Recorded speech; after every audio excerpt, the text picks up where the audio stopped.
Movie की शुरुआत पागल खाने से होती है जहां गार्ड्स अपनी शिफ्ट चेंज कर रहे होते हैं। उसी दौरान एक पागल उठता है और इमरजेंसी टूल बॉक्स तोड़ के एक कुल्हाड़ी निकालता है और गार्ड्स को चकमा देके पागल खाने से बाहर निकल जाता है। बाहर निकल के वो एक ऑटो ड्राइवर को कत्ल करता है और उसका रिक्शा लेके सीधा हॉस्पिटल के रिकॉर्ड रूम में जाता है। जहां जाते ही वो संजना और अरविंद की मेडिकल फाइल निकालता है। उसी दौरान वहां एक नर्स आ जाती है जो उस पागल को देख के डर जाती है, लेकिन वो पागल उस नर्स को भी कत्ल कर देता है और फिर बड़ी चालाकी के साथ उस नर्स की डेड बॉडी को लेके हॉस्पिटल से बाहर निकल आता है। हॉस्पिटल से बाहर निकल के वो सीधा अपने घर जाता है जहाँ उसने एक आदमी को बांधा होता है। वो उसे संजना और अरविंद की फोटो दिखा के उससे पूछता है कि ये दोनों कहाँ हैं, जिस पर वो आदमी उसे बताता है कि मुझे नहीं पता। ये सुन के वो पागल गुस्से में और पागल हो जाता है और पेट्रोल छिड़क के उन दोनों को आग लगा देता है। ये पागल संजना और अरविंद को क्यों ढूंढ रहा होता है और इन दोनों को उसने क्यों कत्ल किया, ये जानने के लिए सीन रिवाइंड होता है और संजना को दिखाया जाता है जहाँ कुछ दिन पहले संजना और अरविंद में तलाक हो जाती है और संजना अपनी बेटी रिया और उसकी डॉगी के साथ विशाखापट्टनम में वापस आ जाती है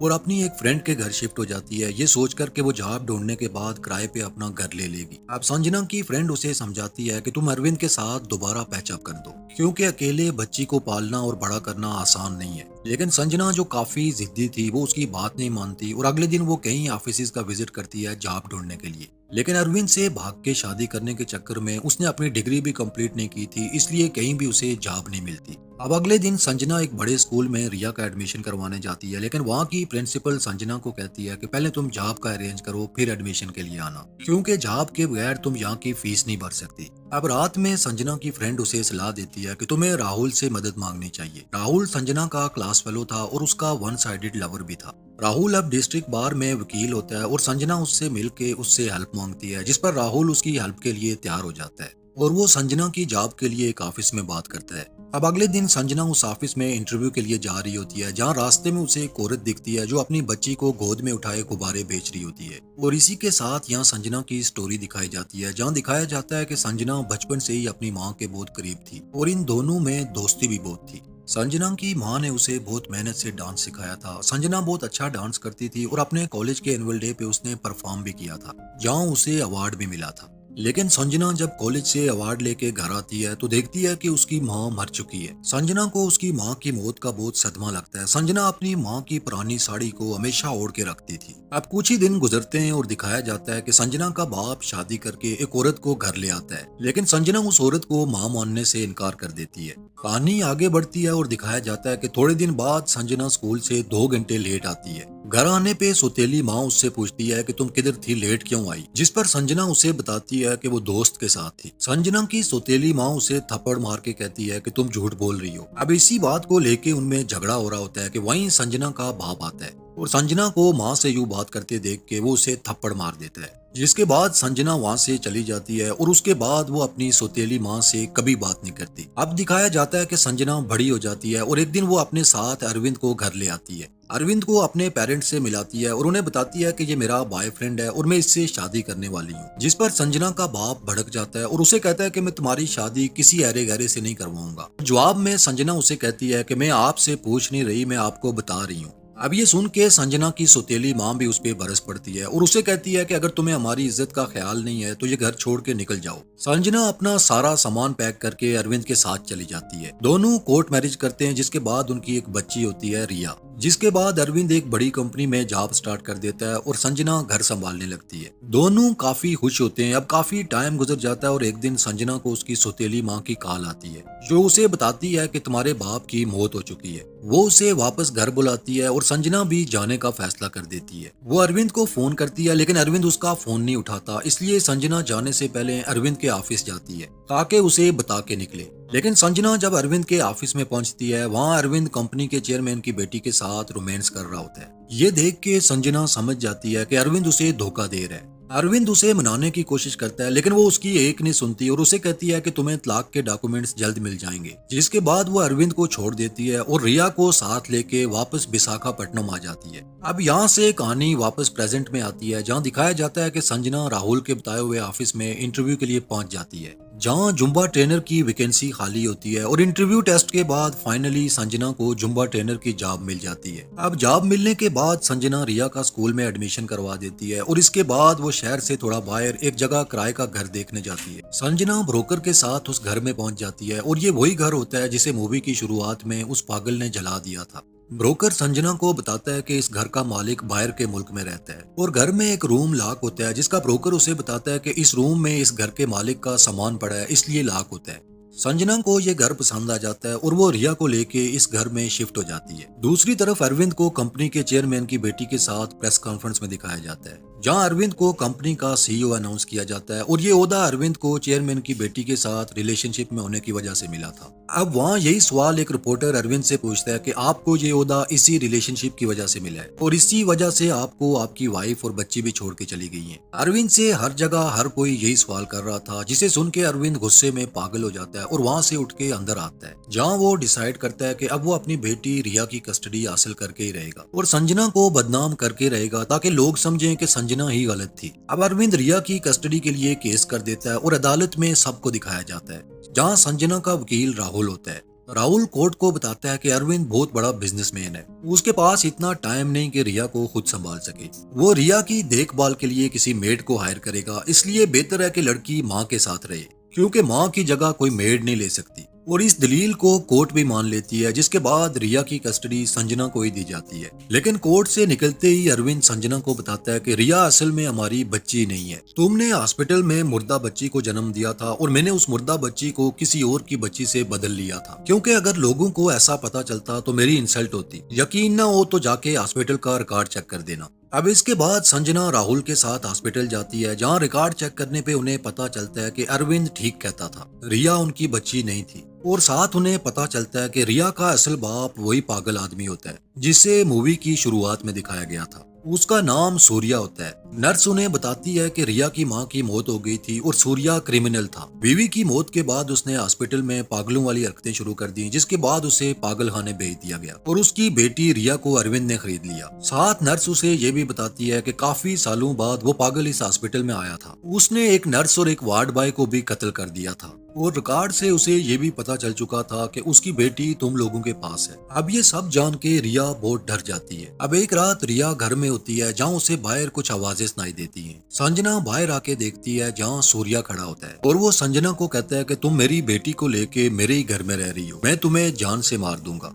संजना भाग के अंदर आती है और डोर लॉक कर देती है, जिसके बाद संजना मालिक मकान का रूम खोल के चेक करती है, जहाँ उसे एक तस्वीर नजर आती है जो सूर्या ही की तस्वीर थी, जिसे देख के वो समझ जाती है कि गलती से वो उसी पागल के घर में रह रही थी। इधर सूर्या दरवाजा तोड़ के अंदर आ जाता है और संजना पे हमला करता है। संजना उससे जान बचा के बाहर भागती है, जहाँ वो एक दरख्त से टकरा के गिर जाती है और वहीं बेहोश हो जाती है। अगली सुबह संजना की आंख खुलती है और वो दोबारा मालिक मकान के रूम में जाती है, जहाँ सूर्या की पिक्चर देख के संजना को यकीन हो जाता है कि रात में उसने जो भी देखा वो बिल्कुल ठीक था, सूर्या उसे वाकई मारने आया था। अब संजना जाके जल्दी से ये सब कुछ राहुल को बताती है और अब राहुल अपने एक जानने वाले पुलिस वाले को फोन करके सूर्या के बारे में पता करने को बोलता है। अब अगले दिन राहुल के घर पार्टी होती है, जहाँ वो संजना को भी बुलाता है। संजना अपनी बेटी के साथ पार्टी में जाती है, जहाँ संजना और राहुल को इकट्ठे देख के उसकी माँ को अच्छा नहीं लगता और वो संजना को साइड पे बुला के कहती है कि तुम्हारी तलाक हो चुकी है, मेरे बेटे का पीछा छोड़ दो। हालांकि संजना के दिल में राहुल के लिए ऐसा कुछ भी नहीं होता और संजना उसकी माँ से उलझे बगैर चुपचाप पार्टी से चली जाती है। संजना पार्टी से निकल के बाहर आती है, जहाँ कुछ देर चलने के बाद उसे सूर्या नजर आता है।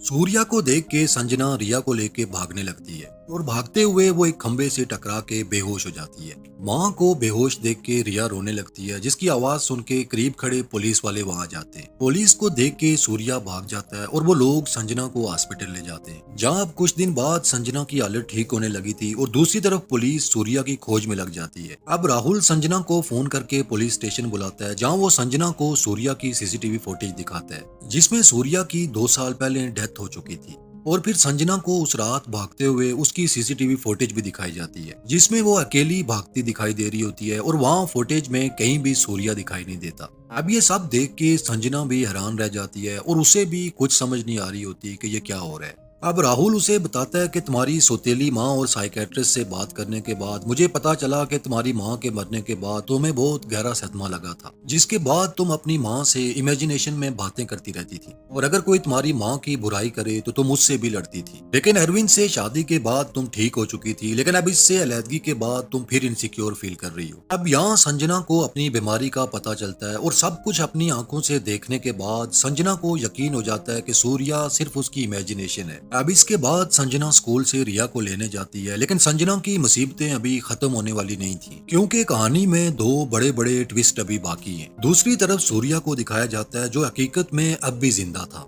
और अपनी बेटी को ढूंढता हुआ विशाखापट्टनम आता है और यहीं हमें पता चलता है कि सूर्या को एक्सीडेंट के बाद डॉक्टरों ने डेड डिक्लेयर कर दिया था और उसकी लावारिस लाश को एक लैब में एक्सपेरिमेंट के लिए ले जाया जाता है, जहां सूर्या को अचानक होश आ जाता है और वो खुद को उस रूम में देख के दंग रह जाता है। अब सूर्या वहां पड़ी एक लावारिस लाश को अपने बेड पे रख के अपने पाँव का टैग उतार के उसे लगा देता है ताकि पुलिस वालों और डॉक्टर्स को लगे कि ये सूर्या की लाश है और खुद वहां से निकल जाता है। अब सूर्या विशाखापट्टनम में आके सीधा डॉक्टर के घर जाता है और उससे संजना और उसकी बेटी के बारे में पूछता है और उसके नाम बताने पे वो उसे कत्ल कर देता है और उसके मोबाइल से संजना का नंबर निकाल देता है, जिसके बाद आखिरकार वो संजना को ढूंढ निकालता है। अब संजना शॉपिंग मॉल से रिया के साथ घर आ रही होती है और सूर्या उनको फॉलो करता हुआ उनके साथ उनके घर पहुंच जाता है। रात में संजना किचन में खाना बना रही होती है और अंधेरे का फायदा उठा के सूर्या रिया को किडनैप कर देता है। संजना फोन करके ये सब राहुल को बताती है और राहुल संजना को हॉस्पिटल पहुंचा के ये सब अपने पुलिस वाले दोस्त को बताता है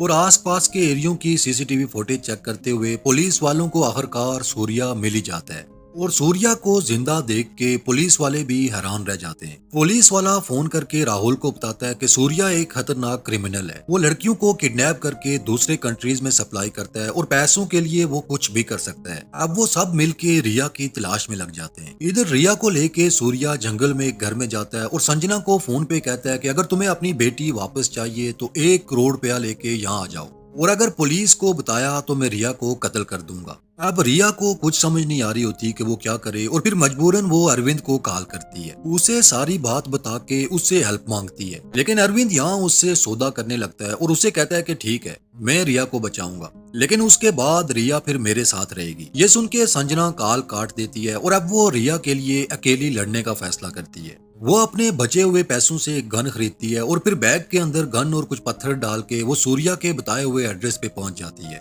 जहां वो सूर्या पे गन तान के उससे पूछती है कि रिया किधर है। सूर्या पहले उसे लाइट ले रहा होता है, लेकिन तभी संजना उसके शोल्डर पे फायर मारती है, जिसके बाद सूर्या समझ जाता है कि अगर ना बताया तो ये मुझे मार डालेगी। अब सूर्या उसे बताता है कि संजना को मैंने अपनी मर्जी से नहीं किसी के कहने पे किडनैप किया था और जिसके कहने पे किडनैप किया था वो तुम्हारे पीछे खड़ा है और संजना के पीछे कोई और नहीं अरविंद खड़ा होता है। अरविंद रिया की कस्टडी का केस हार चुका था, जिसके बाद एक दिन सूर्या अरविंद को ढूंढता हुआ उस तक पहुंच जाता है और उससे अपनी बेटी के बारे में पूछता है। अरविंद उसे बेटी के बदले पैसे देता है और उसे उसकी बेटी को ढूंढ के लाने को बोलता है, क्योंकि अरविंद का प्लान था कि अपनी बेटी को वो अपने पास रख देगा और संजना को बदनाम कर देगा। अपना सारा प्लान बताने के बाद अरविंद सूर्या को वहीं गोली मार देता है, क्योंकि उसका अब कोई काम नहीं था। जिसके बाद अरविंद संजना को भी शूट करने वाला होता है कि वहीं राहुल पहुंच जाता है, जो अरविंद को धक्का मार के नीचे फेंकता है और संजना को बचा लेता है। इधर संजना रिया को लेके भागना शुरू कर देती है, जहां अचानक अरविंद फिर उसके सामने आ जाता है। वो रिया को लेके संजना को मारने वाला होता है, जहां संजना उसे जोर से धक्का मारती है, जिससे अरविंद नीचे एक दरख्त पे जा लगता है और एक लकड़ी उसके जिस्म के आर पार हो जाती है, जिससे मौके पे उसकी डेथ हो जाती है। अब राहुल उन दोनों को लेके वहां से निकल जाता है और खूनी रिश्तों से भी बढ़कर है माँ की ममता। इसी मैसेज के साथ इस मूवी का दी एंड हो जाता है।